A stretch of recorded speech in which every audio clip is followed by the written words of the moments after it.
سحری کے تعلق سے چند سوالات آپ سے کرنے ہیں. سحری نہیں کر سکے تو اب روزہ کس طرح جاری رکھیں؟ سحری تو پانی پی کر بھی ہو سکتی ہے، ایک کھجور کھا کر بھی ہو سکتی ہے. سحری روزہ رکھنے والے کے لیے سنت ہے. اگر سحری کے بغیر بھی کوئی روزہ رکھتا ہے روزہ ہو جاتا ہے. جو لوگ بغیر سحری کے روزہ رکھ لیتے ہیں کیا وہ گناہ گار ہیں؟ گناہ گار نہیں ہے. جو ٹی وی پر اذان ہوتی ہے اس سے سحری افطاری کی جا سکتی ہے؟ اعتماد نہیں کرنا چاہیے کہ اب جیسے کراچی میں بھی علاقے بدلتے ہیں تو کچھ ٹائم بدلتا ہے، لیکن ہمارے یہاں تو پورے کراچی کو جو کور کر لینا اس ٹائم پر یہ افطار سحری کے اعلانات کی ترکیب ہوتی ہے. لیکن ہر چینل یہ کرتا ہو یہ ضروری نہیں ہے، یہ احتیاط ہے. کیا سحری کرنے کے بعد دعا قبول ہوتی ہے؟ سحری کے بعد دعا قبول ہوتی ہے. سحری کس چیز سے کرنا سنت مبارکہ ہے؟ کھجوروں کا تو حدیث پاک میں تذکرہ ہے. اللہ پاک کے پیارے حبیب صلی اللہ علیہ وسلم نے ارشاد فرمایا نعم السحور التمر، یعنی کھجور بہترین سحری ہے.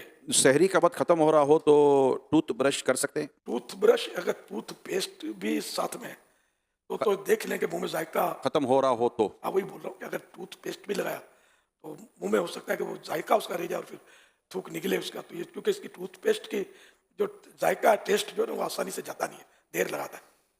اس لیے احتیاط اسی میں کہ رسک نہ لیں. کچھ دیر پہلے کر لیں.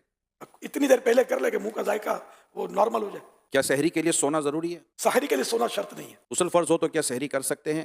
کیا روزہ بھی رکھ سکتے ہیں؟ ہاتھ دھو کر کلی کر کے سحری کر سکتے ہیں. اگر کسی نے روزہ بھی رکھا اس حالت میں تو روزہ فرض ادا ہو جاتا ہے اس کا. لیکن یہ کہ اگر نمازیں بھی قضا ہو جاتی ہیں تو پھر تو سخت گناہ گار ہے.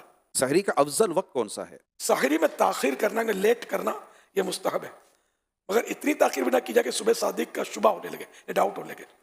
یہاں ذہن میں یہ سوال پیدا ہوتا ہے کہ تاخیر سے مراد کون سا وقت ہے؟ مفتی احمد یار خان صاحب فرماتے ہیں اس سے مراد رات کا چھٹا حصہ ہے. تو چھٹا حصہ جو ہے وہ افضل ہے.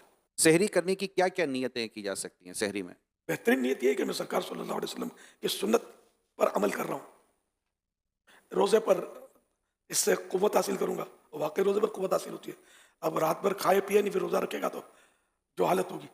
جب بھی کھانا کھائیں کوئی مطلب ایسی چیز جس سے قوت حاصل ہوتی ہو تو پھر اس میں یہ نیت اتنی کم از کم نیت کر لینی چاہیے کہ عبادت پر قوت حاصل کرنے کے لیے کھا رہا ہوں. یہ کہ بسم اللہ پڑھ کے کھاؤں گا، سحری کے بعد دعا کروں گا کہ سحری کے بعد دعا قبول ہوتی ہے. تو اس طرح مزید نیتیں اضافہ کر سکتے ہیں.